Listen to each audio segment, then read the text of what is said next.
Финн, малыш, ты что делаешь? Мы разводим костер. 2 шиллинга за портрет короля. Что? Принесите его на Уотери-Лейн. Молодец, Финн. Привет, Шустрый. Отлично. Въезд мы перекрыли. Давайте, проходите поживее, не задерживайтесь. Проходите, господа. Смелее.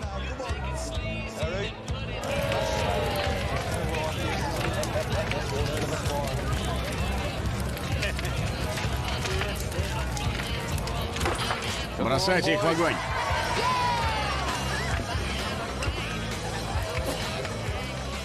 Надеюсь, ты знаешь, что делаешь.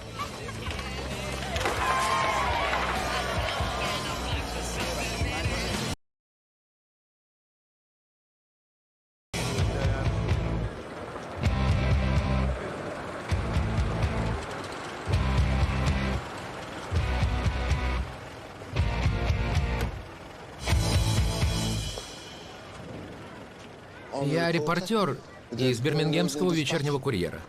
Мне позвонили. Некий Томас Шелби. Пошли со мной. Эй, народ, расступитесь. Томми.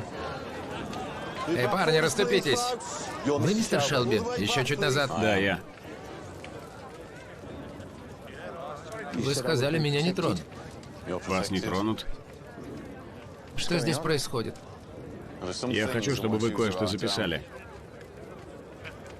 Во-первых, эти люди вокруг не изменники. Напротив. Просто мы не хотим, чтобы наш горячо любимый король видел те вещи, что с нами творят. Поэтому мы сняли его портреты. Но зачем их сжигать? Мы прошли через ад за нашего короля. Прошли через пламя войны. Записывайте. А теперь на нас нападают в наших домах. Эти новые легавые из Белфаста вламываются в наши дома и пристают к нашим женщинам. Мы не думаем, что король хотел бы это видеть. И мы зажигаем костры, чтобы поднять тревогу. Позвольте спросить, в каком качестве вы выступаете? Ни в каком. Я обычный человек. У меня есть медали за битву на Сомме. Я хочу, чтобы вы написали обо всем, что здесь творится. Все, ступайте.